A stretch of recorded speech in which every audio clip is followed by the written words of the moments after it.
पात्रम जनयन्त देवा पूर्णार्घ्य पुरुष नारायण भगवान की जय।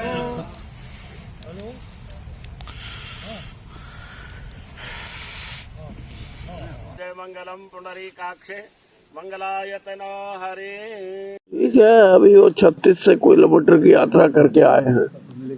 अब दूसरे चरण में पैदल तो नहीं चलना, लेकिन 6000 किलोमीटर से ऊपर की यात्रा है और जो जो चुनाव नजदीक आता है सभी यात्रा पे निकलते हैं। तो राहुल ने भी फैसला किया है कि मैं पूर्व से लेकर पश्चिम तक 6000 किलोमीटर लोगों से संपर्क स्थापित करने के लिए निकलूंगा। और अब देखना यह है कि लोग उसका क्या निष्कर्ष निकालते हैं, उससे क्या लोगों के मन में बात आती है। देखिए, ये जो सवाल है ना, ये हमारी बहुत एक व्यापक दृष्टिकोण की जरूरत है कि हमारे को इस देश को कैसे चलाना है। यहाँ प्रजातंत्र व्यवस्था रखनी है, यहाँ प्रजातंत्र मूल्यों का निर्वहन करना है। यहाँ जो संस्थाएं हैं, चाहे वो जुडिशरी है, चाहे वो कार्यकारिणी मतलब एग्जीक्यूटिव है, चाहे वो न्यायपालिका है, चाहे वो कानून बनाने वाली असेंबली या लोकसभा है, इनको चलाने के लिए प्रजातांत्रिक व्यवस्था को मजबूत करना जरूरी है। और लोगों का भी ये फर्ज बनता है कि इन मुद्दों पे हमारा एक ही निश्चय हो कि हम अपने देश में 1000 साल गुलामी के काटे हैं। तो प्रजातंत्र रहेगा तो लोगों की सोच मजबूत होगी, प्रजातंत्र रहेगा तो पढ़ाई अच्छी होगी, प्रजातंत्र रहेगा तो देश की आर्थिक व्यवस्था अच्छी रहेगी। तो ये सारी चीजें आहिस्ता आहिस्ता एक दृष्टिकोण जो है वो बन रहा है। और दृष्टिकोण ये है कि देश की अर्थव्यवस्था मजबूत तभी होगी जब यहाँ प्रजातंत्र मजबूत होगा। प्रजातंत्र तब मजबूत होगा जब लोगों की जबान मुंह में जबान होगी। अगर गूंगे बैठ के रहोगे तो कुछ नहीं मिलना।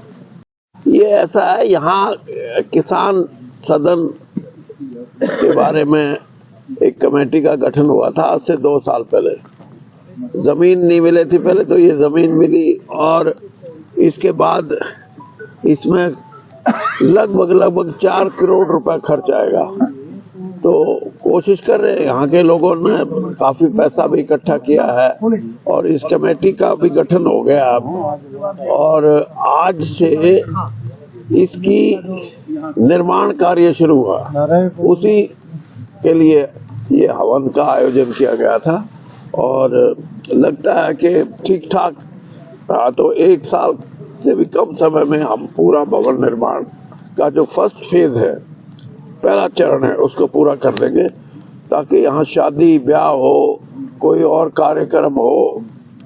तो ये सारी चीजें यहाँ किसान जो परिवार हैं उनको पहले तो चौपाल होती थी, अब चौपाल में ना तो चौपाल में जगह बची, ना चौपाल रही उस हिसाब की।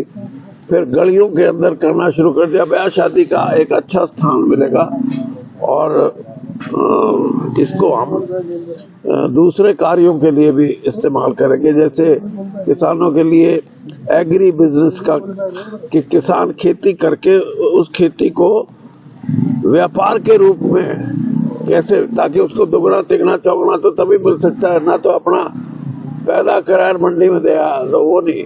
और इसी प्रकार से कुछ हम यहाँ कोचिंग का कार्यक्रम, जो हमारे बच्चे हैं जो दिल्ली जाते हैं, हिसार जाते हैं और सीकर जाते हैं, उनकी जगह यहाँ हम कोचिंग का भी काम शुरू करेंगे।